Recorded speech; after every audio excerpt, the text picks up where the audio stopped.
Okay, hello and good morning, everyone. Welcome to Easy Markets Daily Pitch International with me, Darius Anucauskas. Today's the 15th of December, 2023. So, yeah, welcome, everyone. Welcome to this Friday's morning session where we're going to have a very quick look at the markets, a few of the charts, the usual stuff. But before we do that, as always, let's quickly have a read through our risk disclaimer. So, the content we produce does not constitute investment advice or investment recommendations and should not be considered as such. This material should not be taken as an invitation to acquire any financial instrument or product. Look, I'll give you a few seconds to read the rest. I'll disappear from that little left corner and I'll be back in a bit.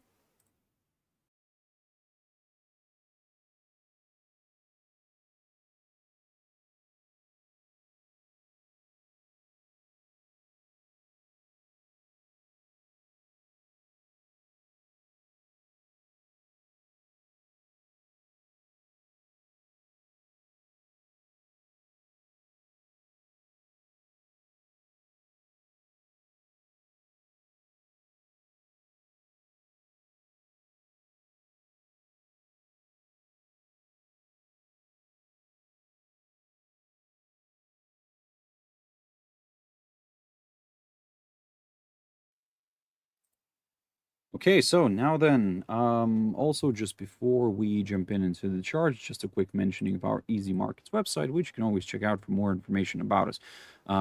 Feel free to browse here, yes, and if you have any questions, yep, you can always reach out to us. So now then, guys, let's jump into the chart. So the first one, as always, I want to pick up here is Nikkei 225. So the usual. Let's see what happened this week. Now, this week has been a busy one. I mean, you probably are aware of that. For Japan, this week kind of started off with not much data. Basically, it was like we had the PPIs on Tuesday. Then on Wednesday, a bunch of Tankan numbers came out for small, large, big manufacturing and non-manufacturing indices for small, large, and big manufacturers. Yes, so their indices came out, and those were a little bit all over the place, to be honest. In terms of other stuff, not much core machinery orders. Those improved, by the way, a little bit. Still in negative territory, but nevertheless improved. We had the preliminary Jibun Bank manufacturing PMI figure that came out lower than the forecast, so it's still in contraction territory, below 50. And kind of that's it in a way. I mean, that figure came out this morning, but certainly we will keep an eye on BOJ next week.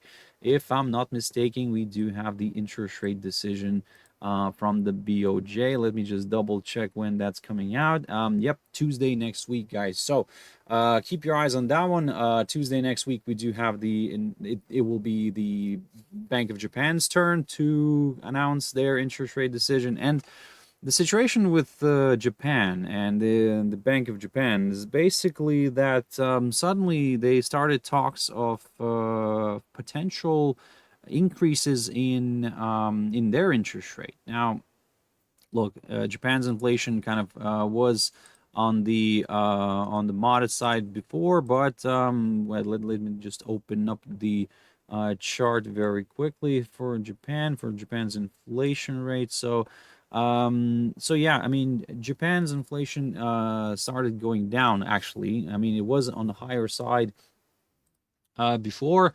It peaked actually at the end of 2022. It was around 4%, and then it corrected back down. So now it's kind of around 3 point something. I can't remember, just a sec. 3.3.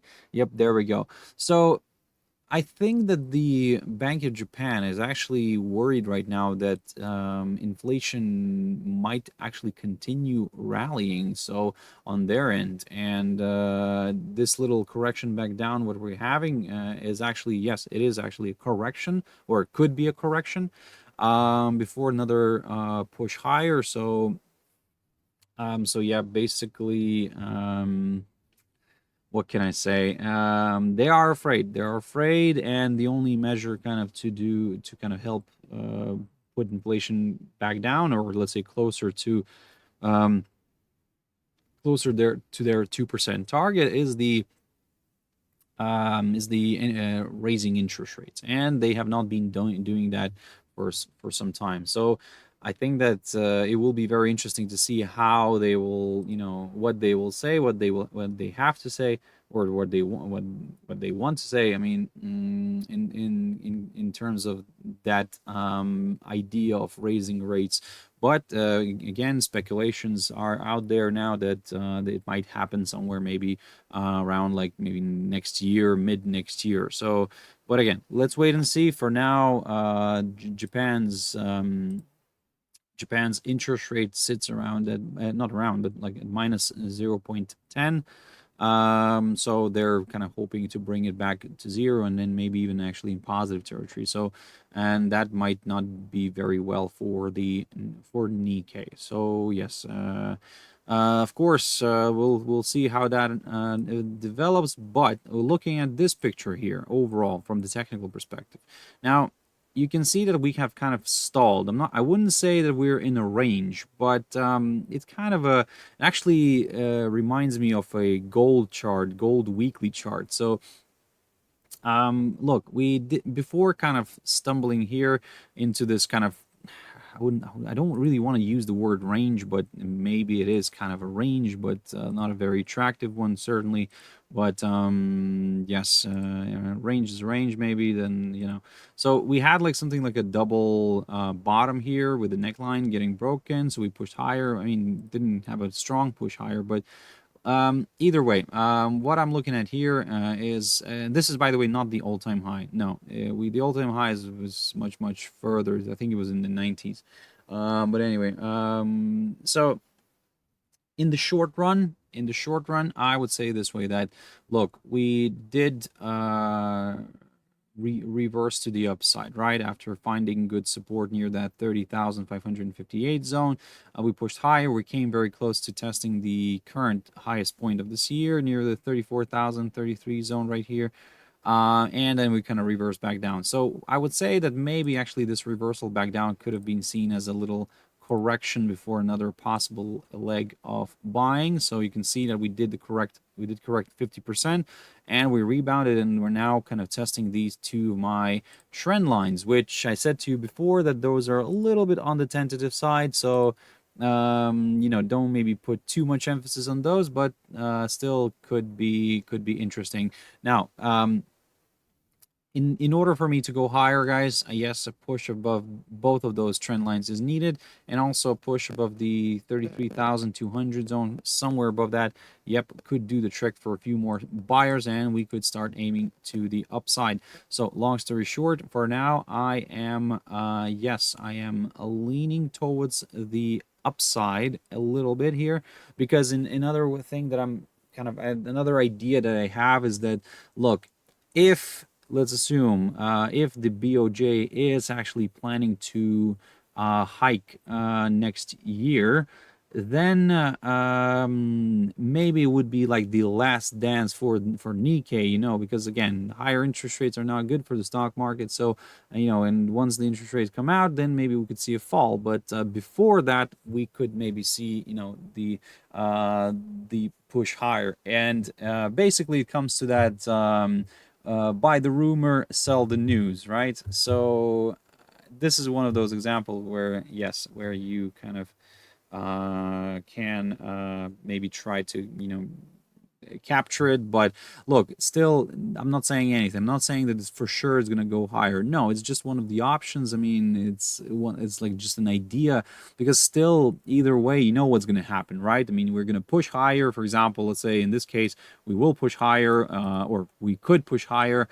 We could break above this territory, the one that I talked about, the 33,200. We stay above it, we push a little bit further north, then we retrace back down. You have your stop loss somewhere around here. It takes you out, then it reverses back to the upside and goes higher. So, you get these fluctuations within, but over the overall picture, yes, I mean, I'm kind of leaning maybe a little bit more towards the upside on Nikkei here, but again, we have to be very careful here. And look, these two trend lines, I think, you know what, I think they actually need to get rid of those, at least one of them, because they're a little bit in the way, and instead I can mark this because I think that this is a little bit more attractive. So that's where my upside scenario is coming from. We're above this upside support line drawn from the low of the 30th of October. I like it still, and there's a decent chance that we could see a good move higher. However, again, confirmation break for me is still required. For the downside, I would like to start looking at some lower levels, to be honest, from around here somewhere, from around this 32,482, 83 zone.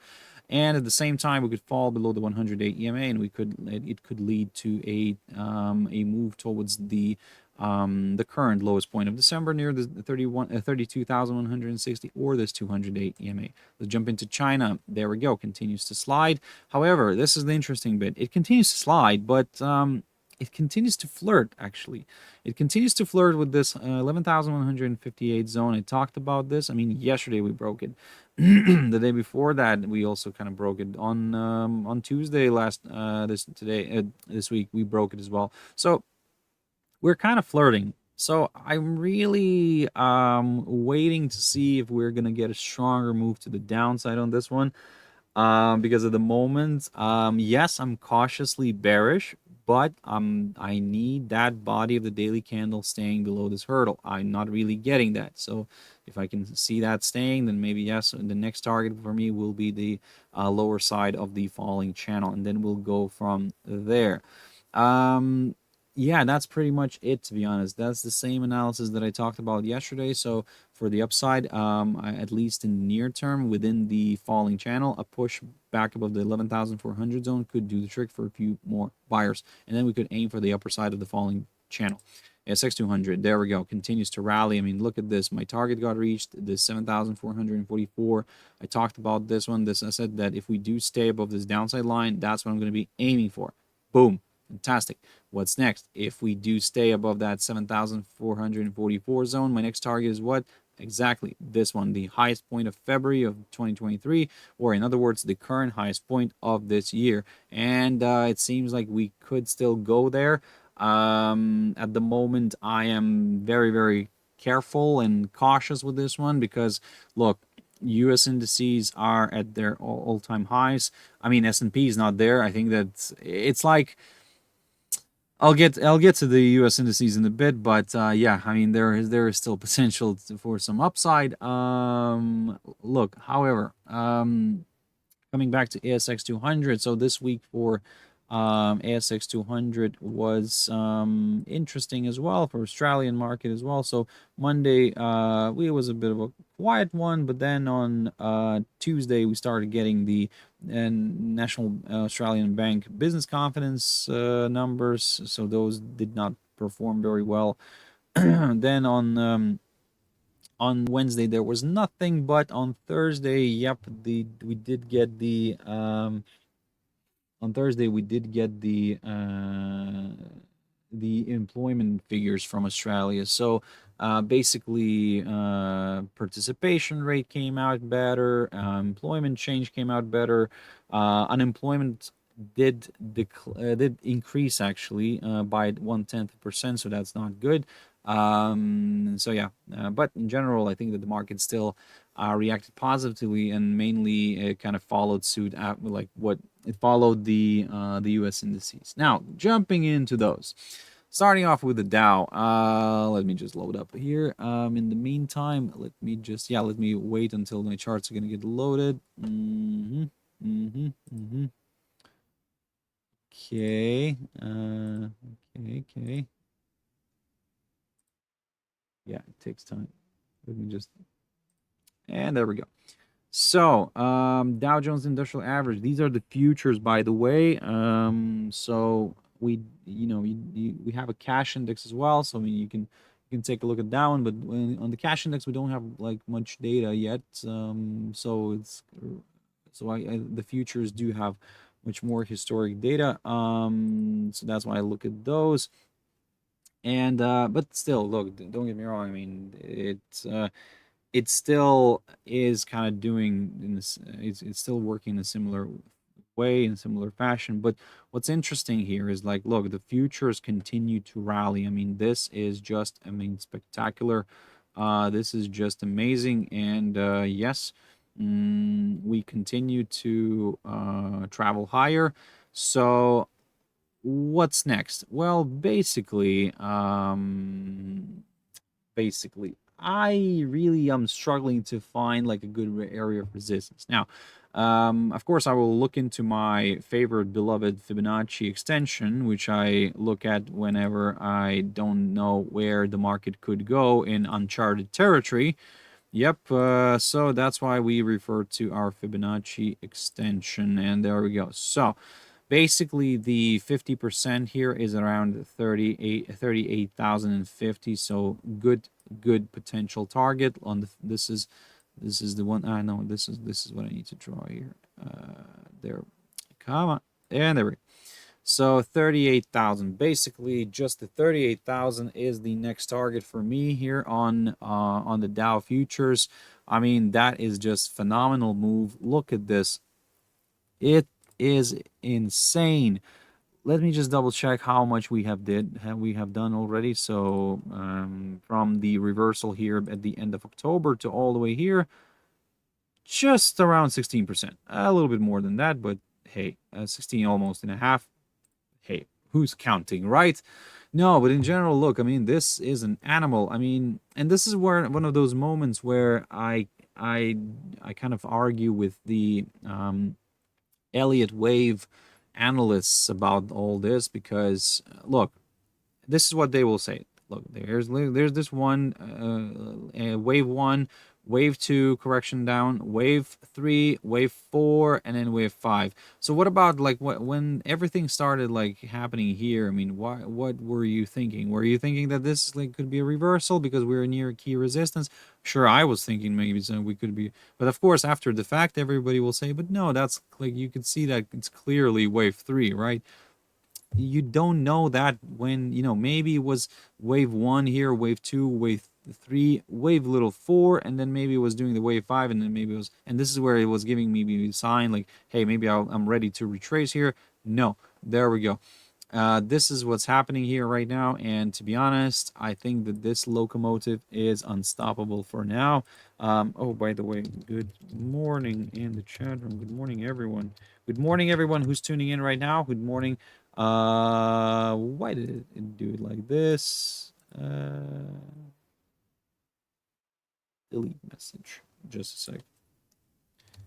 Good morning, everyone in the chat room.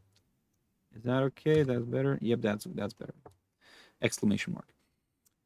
So I hope everybody's having a wonderful start of Friday, guys. I mean, because this is quite interesting this week, this month, this last 2 months. Oh my God. If you are shorting, then it's a nightmare for you guys. I mean, I cannot really say any other words, but it is a nightmare if you are trying to short this. So, Daredevil Dave, good morning. Yes, good morning to you. I hope you're having a wonderful start of Friday. I hope everybody else is who's tuning in right now having a wonderful start of Friday. So let's have a look. Like I said, with Dow, that's my situation here with on the futures. So yes, I am looking at this. You can apply the same logic on the cash index on whatever you are trading.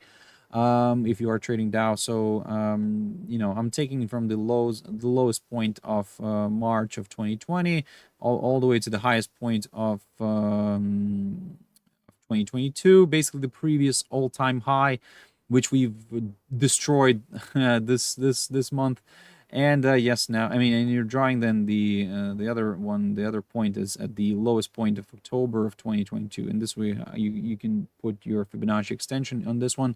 There are different other ways, of course, to, you know, try to get to a certain level, but look, roughly it's the 38,000 mark that I'm aiming. We're 300 points on the futures away from that hurdle. I really don't think that it's a big problem for the Dow to do, right? I mean, especially given such moves. So yeah, let's wait and see, guys. I mean, of course, this week was an interesting one, especially Wednesday, when we got the Fed interest rate decision. And look, the situation with the Fed, why the markets exploded so strongly is because initially kind of there were expectations for only around two rate cuts all the way up until before June.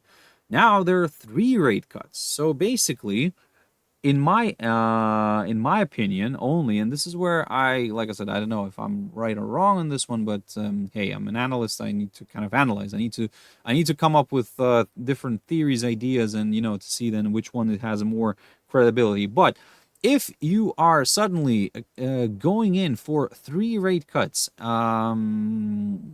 three rate cuts before like mid year of next year, why? Like, first of all, why are you expecting a slowdown in the economy? Because normally you cut rates in order to stimulate the economy, in order to boost inflation growth. But now, I mean, okay, inflation has stabilized a little bit on in the U.S. It's kind of flattish, around 3 something percent. But to be more precise, 3.10. So and you're now suddenly jumping in. So inflation was kind of going down. So the idea was what? To bring inflation lower? You got that.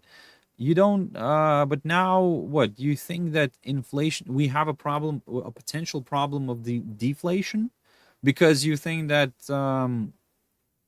you need those rate cuts, those quick three rate cuts, because you think either you overdid it this year with the increases, and you think that, hey, maybe it was a little bit too much or something like that. Look, or now, I mean, you're thinking that, hey, next year, going into next year, there could be some problems. Well, I don't know. I'm just speculating, because, and the market, why the market is rallying right now, because it's like thinking, hey, you know what? Let's have that last dance. I mean, we will go down probably in next year, so let's enjoy the moment. Let's drift higher. Let's push further north. So yeah, at the moment, that's the game plan for me here. And then we will go from there, basically. So yes, at the moment, from the technical perspective especially, I am still targeting this territory, that 38,000 zone. Let's see if we can reach that, and then if we do reach that, then maybe something like that could happen, because eventually it will have to happen. To support those Elliott wave analysts, the ABC pattern should happen as well. So, but when, we don't know. I mean, we need to find a reversal. So that's why I'm waiting for a rejection of some sort, in order to, like I said, consider maybe a correction back down. So the S&P 500. So this is what I was I was initially talking about, or tried to talk about. Basically, it seems like the look, Dow got its moment, right? It's the upside. Now it's the S&P turn to go and hit that all-time high, which is roughly around that 4,808 zone. We are not far. Yesterday we pushed higher on the futures here. We are not far from that, so why not, right? If everybody's getting a all-time high, S&P wants one too. Let's see if we can reach that. At the moment, we're really not far, so I mean, there is a chance for a further move north. So, and then we'll go from there, of course. In terms of the downside, in the near term, I'm struggling to find some sort of downside scenario here, unless it's from around here, but that's a lot. We could be missing out on a bit of territory, so you know what, instead, I will just wait. I'll just wait. NASDAQ 100. There we go, guys. All-time highs. Yes. So if Dow got an all-time high, NASDAQ got an all-time high, S&P wants one too. And there we go. So yes, NASDAQ here is, we tested the new highs here, and NASDAQ broke above this. Let me just jump into NASDAQ 100, which is the trading view. This is the official index here. So, okay. So the futures did go for a new all-time high. That's absolutely fine. The The main index did not yet. So, okay, that's absolutely fine as well. There is still room, so why not? Together with the S&P, right? The S&P, by the way, the official one, let me just jump into... oh, why is it not picking up this? So, where's that official one? Official one. These are the futures. Yeah, I think that was the one that I was talking about. Just a sec. No, the CBOE. It's the future. That's Vantage. No, you don't need Vantage. No, I think that's the one. Yes. Is it? No. Anyway, okay. Look, we're still okay with this one here. So, anyway, coming back to NASDAQ 100, like, right. So we have pushed nicely to this 16,767 territory. I talked about this, and perfect, wonderful. What else? What else do we need in life, right? So we've reached that all-time high. We are now above it. So, look, I'm going to keep it. I don't know where it's going to go further. I mean, the same logic I can apply here as well on the with the Fibonacci extension. So let's see if it's going to give us anything here. So there we go. We've reached this was the 61.8 actually was the all-time high. So okay. That's interesting. So we've cleared that. And where's the other one? Let me just double check. The 78.6 is around 18,459. Well, to be honest, I really doubt that this could end up going there to that. I mean, in the near term.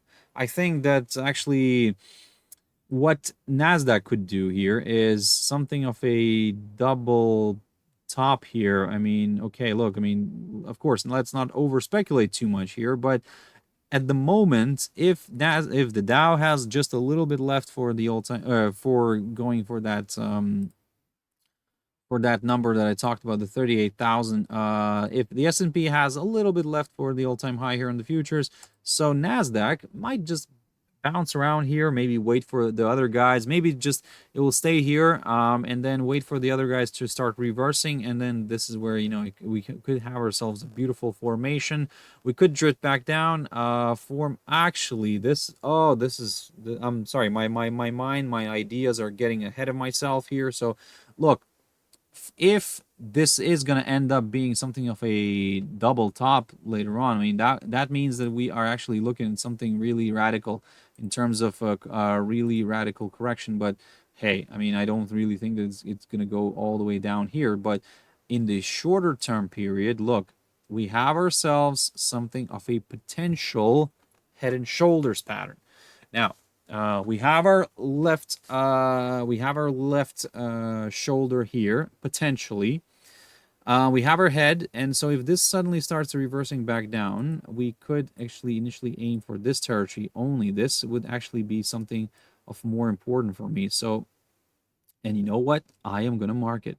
I'm going to mark it, and I'm going to aim for that, and I'm going to wait and see. So, yes, this is the area. Let me just grab a marker for that one. So this is the area that I'm going to be watching very carefully. I like that one. I don't like this marker. My colleague does like this one, but I really don't. So let me just get rid of this. I think it's okay.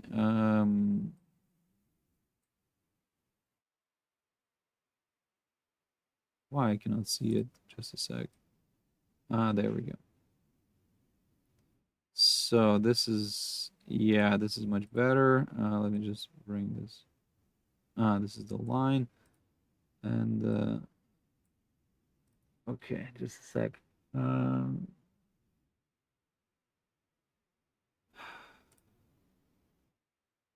Anyway, too much playing around.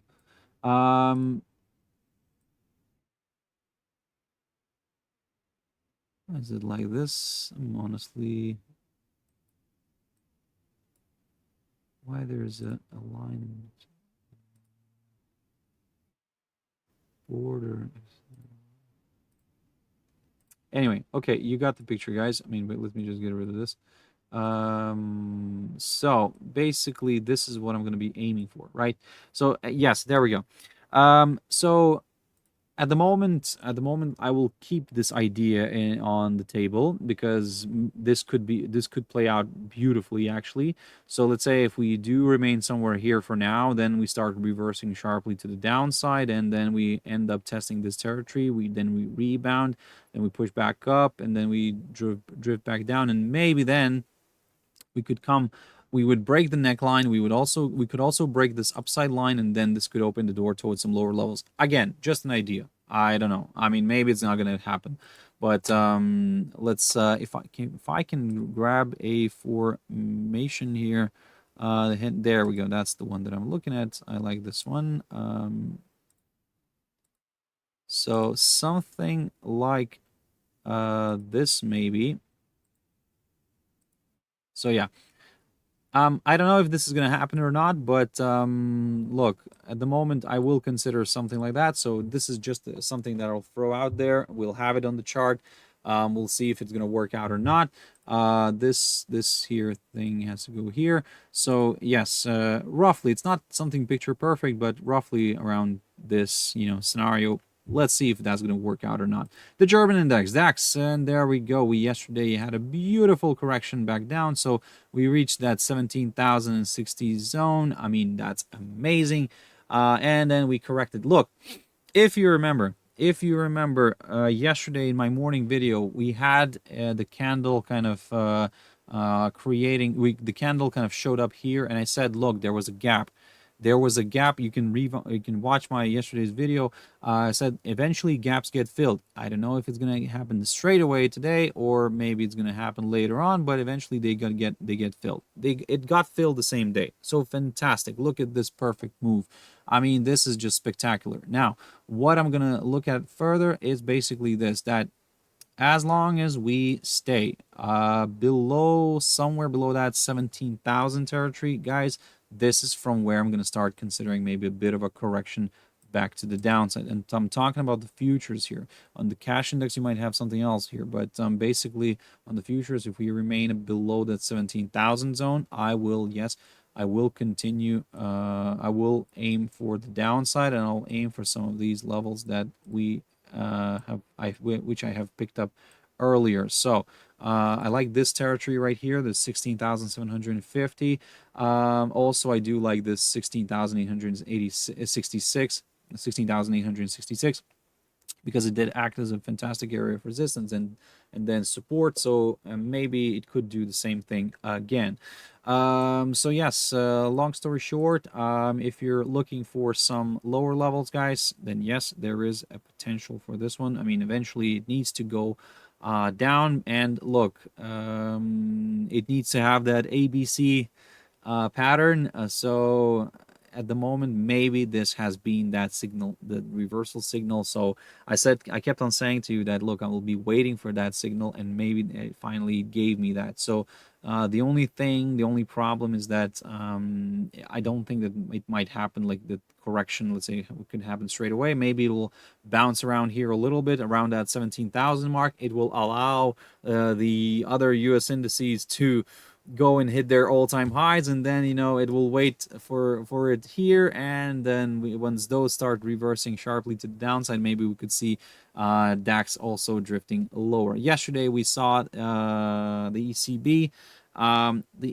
Maybe this move lower was also kind of fueled by the ECB because, look, they came out, of course, the rate stayed the same, but during the press conference, I mean, Christine Lagarde really tried to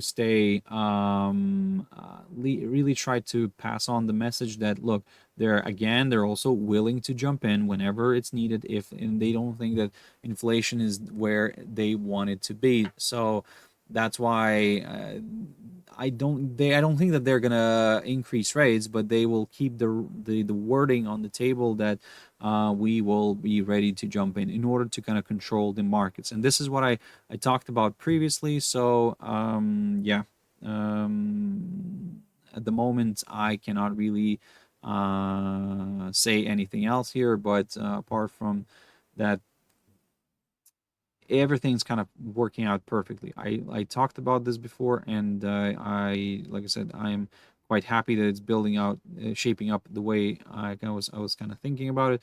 So the way I said it. So I know I know I sound that I told you so and I told you so. No, I'm that's not the point. Maybe if I do sound like that, I'm sorry, guys. I mean, that's not the idea here. The idea basically is that whenever the idea comes up, and any radical idea, any crazy idea always has a place to be. So, and that's what I'm saying. So with me talking constantly right now about possibility of deflation, about that next year could be a little bit of a different one. So that's, yes, I mean, it's a little bit of a crazy one right now, but hey, I'll just throw it out there and let's see if it's gonna pick up or not. But and the same story here with the German index. From the technical perspective, I would say there is a chance for a correction lower, but at the moment, I think that we are going to be waiting for other indices, and specifically the US ones, before we could do something here. The FTSE 100 BOE yesterday came out. Yes, zero increases, zero cuts. Just kept it the same. And yes, we saw a push higher. We saw another test of this upper side of the rising channel. So we cleared it. We found good resistance not far from here. Let me just put this on the chart. Yep. So this area between the 7,724.34 levels. Okay, that's fine. So get rid of this upper side of the rising channel. No longer needed. This upside line is still okay. Look, at some point we will correct lower, right? But maybe we could see a bit of a correction here, back down, and maybe somewhere around this territory could be nice. And yes, if we do correct back down, still there is a chance for some upside. And ideally right now at this point, if you're looking for some higher levels, then certainly yes, wait for a pop above this territory, above this key resistance area right here, the one that I just spoke about. And what is this? What is this? Okay, let me just bear with me one moment. So there we go. That's where my problem was. There we go. Okay, okay. Let me just put this back here. Wonderful. So this is what I'm talking about. This is the area. So if we do pop above it, yes, I will consider a further move north, but only up until here, towards the highest point of September of 2023, and then we'll go from there. Jumping into the US dollar, so this one continues to slide. Everything's fine. I mean, I talked about this one yesterday. I said that if you're looking for some lower levels, then yes, a drop below this 102.38 zone is needed, because a forthcoming lower low will be confirmed then, and then we will go from there, and then we'll aim for that 101.5560 zone, and then we'll take it from there, basically. In terms of the upside, yes, a break of this downside line is required, and until then, I'm not really gonna do anything. I'm just gonna clear up this chart a little bit. So yes, if you're looking for some higher levels, then yes, certainly wait for a break of this downside line first. Gold, looking good, looking good. This 2040 zone, fantastic. Look at this, guys. Doing a good job holding still. So, if some of you are thinking right now that, hey, maybe this is gonna go further up here, I'm gonna hold on to this look for now. I mean, I'm gonna stay away from that idea. The reason is, look, if the US dollar somehow picks up the pace. Now, this is the vice versa idea here. I mean, let me explain this. So if the US indices start reversing lower, people will start jumping into safe havens. Now, this is where I don't know what's going to happen in this case, because which one will become a better safe haven? So will it be the US dollar, or will it actually be the commodity gold? Now, gold, I would say, is a little bit maybe too expensive at this point. Maybe people would like to see a correction, a decent correction first before aiming to the upside. And as I talked about previously about this one, I said to you in my analysis, in my previous analysis, that hey, what I'm expecting here are some moves higher, like towards this 2,200 territory, somewhere around here. But again, I need that push, and I don't know if this push will happen, let's say this year, or maybe in the first months of 2024. But maybe we'll get a bit of a correction here again. I'm kind of I don't really think that we could go and push through that 2081 level straight away. I think it will drift back down a little bit, maybe go back to this upside line right here somewhere, and then kind of rebound and kind of push back to the upside. So long story short, that's what I'm looking at here. And yes, if we do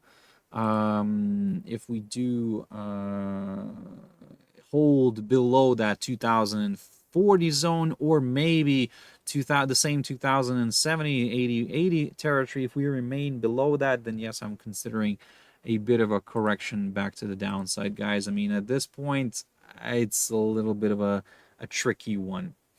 So that's my game plan. That's my situation here with gold. Look, let's continue monitoring it. Let's keep an eye on it, and then yes, we will just go from there. But at this point, yes, the 2040 zone is something that I'm keeping a close eye on. If we do pop above it, I will aim for that 2075 level again, or this area around that 80 zone. I'll see if it's going to provide a hold up or not, and then if it does, then yes, another decline could be possible. However, if the 2040 zone continues to provide resistance, because at the moment we can see that we are struggling to overcome it, then I will stick to my downside scenario and I'll aim lower. If you're a little bit on the careful side, you might actually keep an eye on this 2010 territory, somewhere around here, and then yes, we could go from there to the downside if we fall below it. Silver, so a similar story with silver as well. I mean, after we had a beautiful rebound from this upside line, which still is not loading up here on my chart, but it will eventually load up. So basically I have an upside line here. So we after we're reversing back above it, yes, I would say what we can do here, we can draw a Fibonacci to see how much we have retraced. We have retraced 50%. We have retraced 50% on this one here, from this peak, December peak to the December low. We did the 50%, so maybe a bit of a move back down could be possible. By the way, on gold, let's check the same thing. After peaking here in the beginning of December and going to the low, we're near the 38.2% retracement on the Fibonacci. So basically, we're near. We could, like I said, we could still push maybe a little bit higher. We have that 61.8 near those levels that I talked about, the 75.80. But maybe the 38.2 will be enough for gold. For silver, it was not enough, so it went for the 50% retracement. And yes, now the question is, can we see a drift back to the downside? Let's wait and see. Platinum, just a quick one on that one. So I just wanted to pick up on this, and I threw out this idea yesterday as well. I mean, I talked about this in my morning video before it was still here.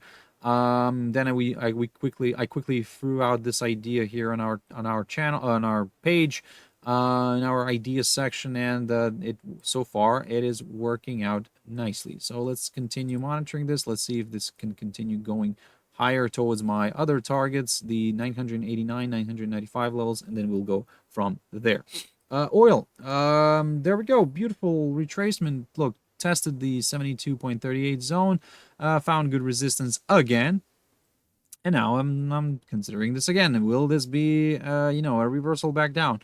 Look, something that I also wanted to mention here is that we potentially could have an inverted head and shoulders pattern here. So we have our neckline, potential neckline here. We have our left shoulder, the head. Maybe let's see if we can form the right shoulder, and then let's see if we can push to the upside. So this arrow needs to go for me here, somewhere around here. And if we do drop below, let me just grab a line here. If we do drop below this territory, below that 67.71, then yes, I will go a little bit lower here. Where's my head and shoulders pattern now? So yes, this is what I will be considering for now. Something like this, basically. So let's see if that's going to work out or not, but I'll just throw it out there. Natural gas, beautiful reversal, so that's all good. Still, I'm kind of considering maybe if it wants to go for a larger correction to the upside, yes, it still has room. So we have this downside line drawn from the high of the 31st of October.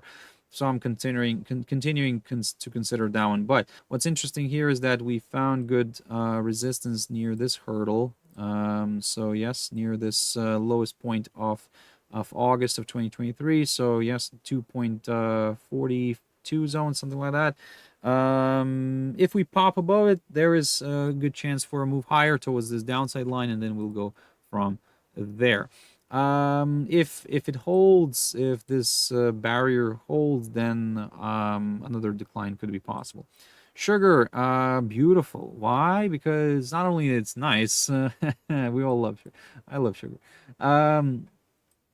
We are holding near this territory. We're struggling to push further. I mean, the bears are struggling to push this one further south.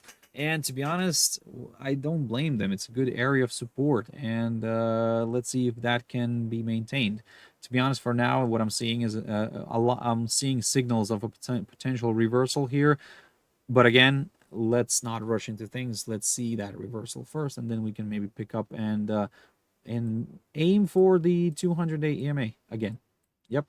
Ethereum, jumping into crypto. So yes, drifting back to the downside, back below that 2,300 zone. So in a way, yesterday we saw we saw the move higher, but it's kind of mainly on a weaker dollar. But like I said, if dollar suddenly starts picking up the pace, then we could see Ethereum here drifting nicely to the downside, together with some other cryptos like Litecoin. Litecoin in general is a little bit on the bearish side because the bearish side. In the short run, because we're still within a rising channel. We're right within the rising channel. So in a way, while we remain in that formation, the upside scenario is the more probable one. However, if we break the lower side of the rising channel, this could open the door to some lower levels. And yes, we could go from there. We could go for that 65.23 territory, and then we will go from there. Yes, we do have a bunch of other levels here to consider, but let's not rush into things. Let's first see if we can break the lower side of the rising channel. BitcoinCash, similar story. Look, we're still bouncing above this upside line, but if we do break that again, I will aim for some lower levels, but I will only aim for the 200-day EMA together with the 212 zone right here, because what I am secretly keeping in mind here is a potential kind of range here idea. So yeah, let's wait and see. So basically something like that. So AUDUSD, we popped above the upper side, or above this downside line, so we remained above the 0.6690 zone, so that's great. In general, everything's looking positive, so I will continue targeting the upside. For the downside, for me, I would like to see, well, probably a push back below this downside line, but then we have other problems, like for example some of these key support levels, so maybe I'll have to aim for those first, and then we'll just take it from there. But yeah, look, also for the downside, a drop below the 0.6620 territory could do the trick for a few more sellers. Not only this downside line, but also this little hurdle here. AUDNZD, just a quick update. Test tick, fantastic, wonderful. I am so happy. And look, at the beginning of this week, I said keep your eyes on this potential idea of this one, head and shoulders pattern, an inverted head and shoulders pattern. There we go. Look, I mean, this worked out like a charm. So I mean, this is amazing. Let's put it here. Yes. And yep. What else do you want for Christmas? You know, so you want this. You want AUDNZD to touch the downside line drawn from the high of the 1st of November. So, you know, and there we go. Fantastic. Now, what's next? Well, now we are examining some higher levels still, but only if we do break and stay above this downside line and we stay above all my EMAs on the daily chart. If we are not going to get that, maybe we'll get a reversal back to the downside. So let's keep an eye on that, guys. Maybe I have to put this like this, but look, for that extra confirmation, maybe a drop below the 1.0773 territory right here could do the trick for a few more sellers. NZDCHF, there we go. It is madness, or sorry, it's a yes, it is madness. I would say yes, it is madness. It is annoying at the same time a little bit, but it's still exciting because look, it's working out in a way. I mean, this barrier is just proving itself to be a very strong area of resistance. Now, this arrow I will remove because, again, it worked out. We pushed higher. We did retest the 200-day EMA again. And, yes, we drifted back down. So this I need to highlight. Really, really, really, I need to highlight this one. So this is just spectacular. Look at this, guys. This barrier continues to hold, continues to provide resistance. But if you are looking at some higher levels, in my opinion, not only that barrier needs to get violated, but also the 200-day EMA, and we need to stay above it in order to go to the upside. NZDJPY. By the way, in terms of the news for New Zealand, look, on early hours on Thursday morning or like late Wednesday, GDP figures came out. So after the FOMC, we had the New Zealand GDP number, and that one disappointed. Those disappointed, and we saw declines. And look, both Q-on-Q and year-on-year fell into negative territory, so that is not very good. So New Zealand dollar, initially, that's why it felt like it wanted to go higher, but then suddenly, yes, it felt the heat, and there we go. We drifted lower, and on New Zealand NZDJPY, which I haven't looked at for quite a while, a few adjustments have to be made here, to be honest. So look, I think that we are preparing for a bit of a move lower, and also if if indices start reversing lower, then Japanese yen, this is where it will shine and it will attract attention, and that's why pairs against the Japanese yen might drift lower. At this point, we're waiting for that confirmation break below that 88 zone. If we can get that, then yes, I will aim for the 200-day EMA and then the 86.78 zone right there. USDJPY, we are near a key area of support. So 141.55. I talked about this before, guys. Look, I need to see a clearance of that in order to go further south. 138 zone, that's what I'm going to be aiming for after. But before this, of course, like I said, confirmation break below this territory here is required.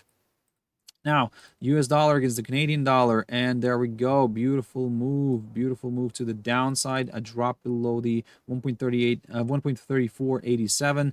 And yes, so far so good. This is working out perfectly. My targets are reached. My 1.3380 is almost reached. Just bear with me one moment. So, what's next? Basically, next is we might see a bit of a hold up here, maybe something like this happening. So let's wait and see. Yeah, let's wait and see. In terms of the let's say further declines, if we do clear that territory, well, one of the levels here is 1.3243.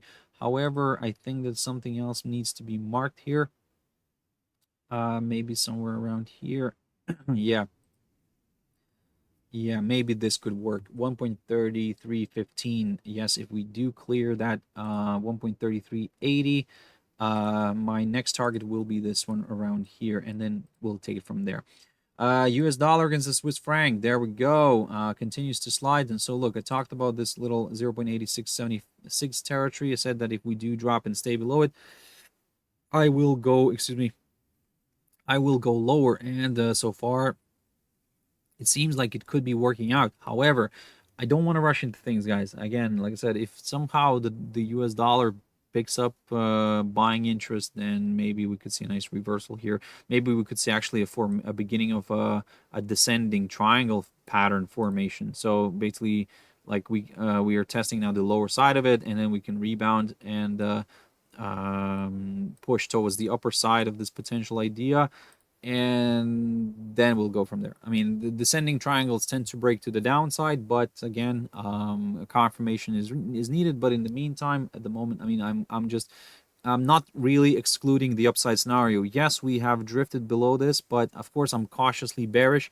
But like I said, if suddenly DXY picks up, I mean, it still has some room for the downside. But if suddenly it drifts lower, tests this area, rebounds back up sharply, we could see USDCHF doing something similar. It could drift lower, but then by the end of the day, if it, let's say, travels back up, stays above this 0.8676 territory, then on a weekly chart we'll have exactly that, what I just said. We could start, we could remain above this territory and start forming something of a descending triangle. But again, let's not rush into things.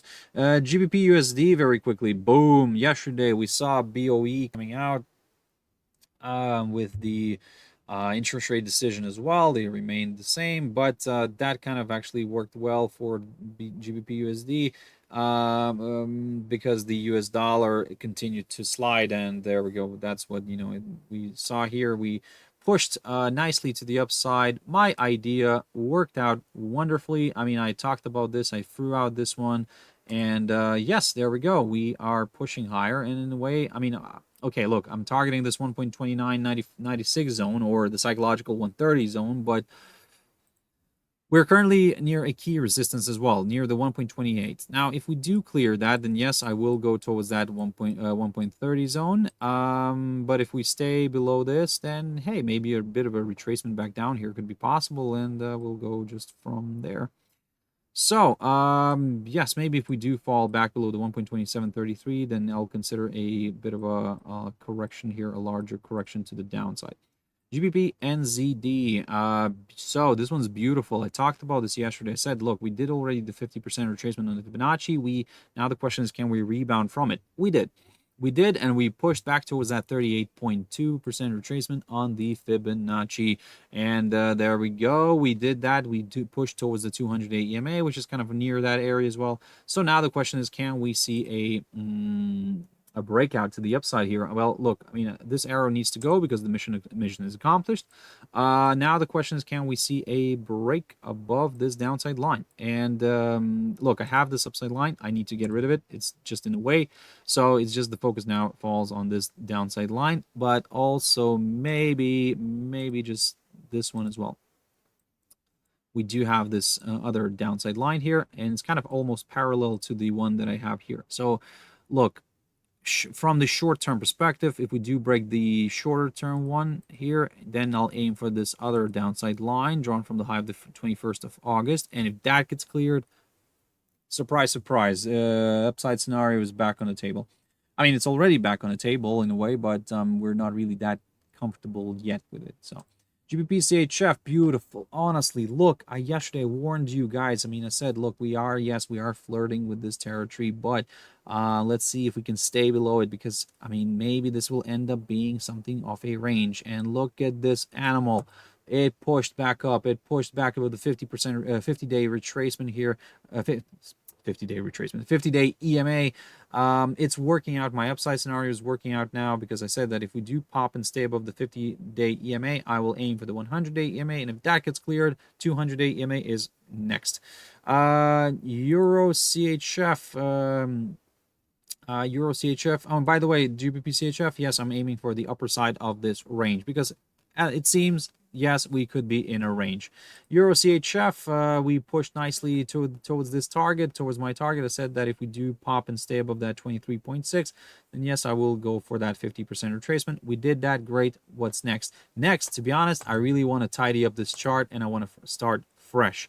So I like to do that, and I think it's quite healthy. Now, what I want to do here is I want to draw this trend, this little trend line. Now it has a little bit of a decline here, but why I do want to draw this, because maybe, let me just put it right like here somewhere, so because maybe we have ourselves a falling channel. So sorry for the patronizing voice. So yes, guys, look, I mean, we have ourselves a falling channel. We are within that falling channel. We rebounded from the lower side of it potentially. I mean, we didn't know that it's going to be a falling channel. Okay, it's something like that. So okay, we rebounded from it. We are now pushing higher. So if we do climb above the 100-day EMA and stay above it, then yes, I will continue targeting the downside, and I'll aim for the upper side of this formation, possible formation. In terms of the downside, well, what you would need to do here is basically in the short run, I would say maybe a drop back below, somewhere below this territory. I don't know, maybe like this. Yes. So drop below the, oh no, actually no, it's an easier moment here. And probably a drop below this little short-term upside line. Yep, this is what could help the bears to step in and drive this one towards the lower side of the falling channel. Euro Aussie, just a quick update. So yesterday we had a roller coaster ride. It's fine. So we pushed below this 1.6269 territory. I spoke about that level, and we created false breakout. We pushed back up. So now it's kind of, the upside scenario is back on the table. However, we need a confirmation break. We cannot really jump in right now. So we need a confirmation break below this downside line. And if we can get that, we could also pop above the 200-day EMA, potentially attracting more buyers into the game. EURJPY, also, yes, is the same with it has the same story. It rebounded back up yesterday. So my question is, can we break this downside line, and can we go towards the 100-day EMA? And if we can go there, then yes, great. More buyers here could join in. But if we start falling again back below this 154.37 territory, it actually might come in line with this upside line here. So basically we could break this upside line, and then yes, this could open the door to some lower levels. And finally, guys, before actually I jump into euro dollar, I just wanted to pick up on this. So yes, you can see that the treasury notes continue to slide, so the yield here continues to drift lower. So this just kind of gives me an indication and supports the idea of slightly higher levels in very, very near future, and in the indices. And like, yes, euro USD, so we tested this downside line. Wonderful. Now what's next? Next is this, that if we remain above this downside line drawn from the high of the 18th of July, then yes, I will continue targeting the upside. My next target is the 1.1050, 1.1065 levels, because currently we are near that psychological, or just slightly below that psychological 110 zone. If we clear the 110 zone, yes, I will go a little bit further north. I mean, initially towards that 1.1050, 65 area, and then we'll go from there. In terms of the downside on this one, and by the way, if you remember, in the beginning of this week, I said, watch these. This was my scenario. These were my scenarios. I said that if we do pop above this barrier with the 1.0831, I will aim for the downside line. Tick. And I said if we do drop below the 1.0770, I will go for some lower levels. We didn't get that, so we got this move. So this worked out perfectly. In the beginning of this week, I talked about this. So fantastic, good result here. If you managed to capture that, wonderful, congratulations. Now what's next? Now, like I said, we are keeping an eye on that psychological 110 zone, this downside line, and if we stay above this downside line and we clear the 1.10, yes, I am aiming a little bit higher. I'm not aiming for these levels. No, not yet. But I want to see if this can work out nicely here.